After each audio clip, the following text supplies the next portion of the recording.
शेतकरी मित्रांनो, पिंपळगावचा शंकरपट आयोजित केलेला होता. त्यामध्ये कृषी प्रदर्शनी भरवलेली होती आणि त्या कृषी प्रदर्शनीमध्ये हे आगळीवेगळी मशीन होती.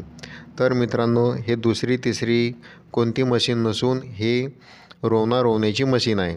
तर मित्रांनो, आता आपल्याला माहीत असेल की आपला भंडारा आणि गोंदिया हे दोन्ही जिल्हे धान्यांचे मुख्य कोठार म्हणून मानले जातात आणि हे तलावांचे जिल्हे आहेत. तलावांचे जिल्हे असल्याने यामध्ये उन्हाळी पावसाळी हा धान होत असतो आणि एवढ्या मोठ्या प्रमाणामध्ये धान होत असल्याने त्यांची लावणी करण्याकरिता मजूर वर्ग मिळत नाही. तर मग मित्रांनो, त्याच्यावर उपाय म्हणून ही मशीन पर्याय शोधण्यात आली.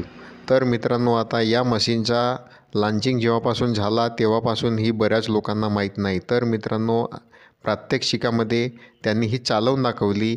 आता या मशीनबद्दल आपल्याला जर पूर्णपणे जाणून घ्यायची असेल तर त्यामध्ये सबसिडी किती आहे, आपल्याला किती रक्कम भरावी लागेल, ती किती डिझेल खाते, याची संपूर्ण मुलाखत आपण या मशीनच्या मालकांकडून किंवा जे या मशीनचे डीलर आहेत त्यांच्याकडून आपण पूर्णपणे माहिती मागवून घेतलेलो आहोत. तर मित्रांनो, जर तुम्हाला या मशीनची माहिती पाहिजे असेल तर आपण हा व्हिडिओ पूर्णपणे पाहावा. त्यांनी सांगितलेली आहे की ही मशीन कशाप्रकारे काम करते, आपल्याला कशा प्रकारचा चिखल वगैरे लागेल आणि हा त्यांनी सर्व प्रात्यक्षिक करून दाखवला. तर मित्रांनो, जर ही माहिती तुम्हाला आवडली तर आपण या व्हिडिओला लाईक करून जास्तीत जास्त मित्रांना शेअर करा आणि पहिल्यांदाच आमच्या चॅनलवर असाल तर सबस्क्राईब करा. हे सिल्वर कंपनीची मशीन आहे.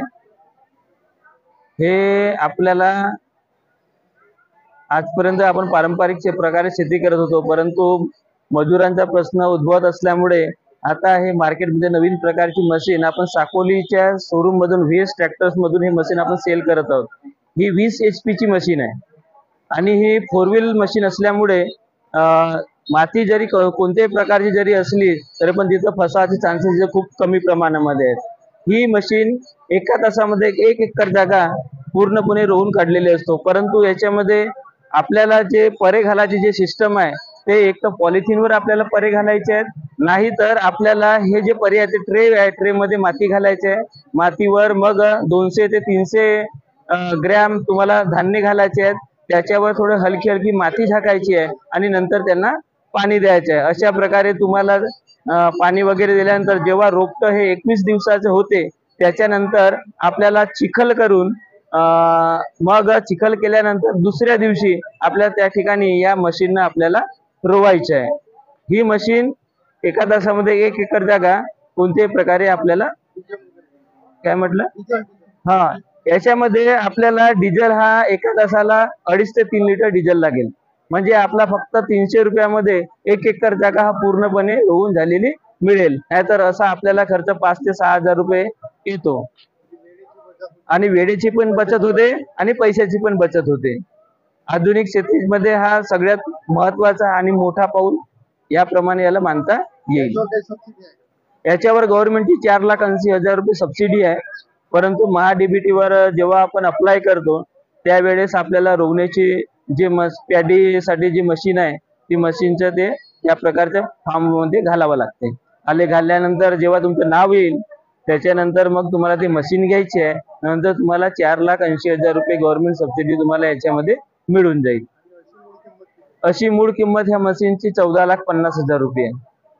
हे सिल्वर कंपनीची आहे. मूळची गुजरातची कंपनी आहे. गुजरातमध्ये मॅन्युफॅक्चर होते आणि इथं आपण साकोलीला आपली शोरूम आहे जॉन व्हीएस ट्रॅक्टर्स म्हणून. त्या ठिकाणी पाण्याचा तसं नसतो, नॉर्मल जसं आपल्या शेतीमध्ये पाणी असतो तेवढाच लागतो. परंतु जेव्हा आपण रोवणी करायची असते त्यामधला पाणी पूर्ण काढून टाकायचं असतं, कारण की तो जो चिखल असतो तो चिखल घट्ट व्हायला हवा. कारण की जेव्हा आपण रोपटं आपण गाडतो, जर आपण चिखल जर घट्ट नसेल तर तो जो आपलं रोपटं आहे ते पडेल. ते उभेच राहायला पाहिजे. जर तसं आपल्याला वाटत असेल तर आपल्याला 1 दिवसाच्या नंतर आपण चिखल केल्यानंतर ते गाडायचे, त्याची रोवणी करायची. ज्या वेळेस आपल्याला बारीक धान जर घालायचे असतील तर ते आपल्याला एकरी 20 किलो लागेल. जर ठोकळ जर धान घालायचे आहे तर ते आपल्याला एकरी मग 25 किलो लागेल. परंतु जर हायब्रिड आहे तर मग एकरी 9 किलो मध्ये होऊन जाईल. याच्यामध्ये असं आहे की तुम्हाला 1 स्टिक घ्यायची आहे की 2 स्टिक घ्यायचे आहेत की 4 स्टिक घ्यायचे आहेत याच्यामध्ये आपल्याला सेटिंग करता येते. ऍडजस्टमेंट सेटिंग आहे. त्याच्यामुळे आपल्याला कशा प्रकारचे रोवणं करायचं आहे ते सर्व आपल्यावर डिपेंड असते आणि आपल्या हातामध्ये ते सेटिंग असते. भराभराची साधी आणि सोपी म्हणजे पद्धत आहे.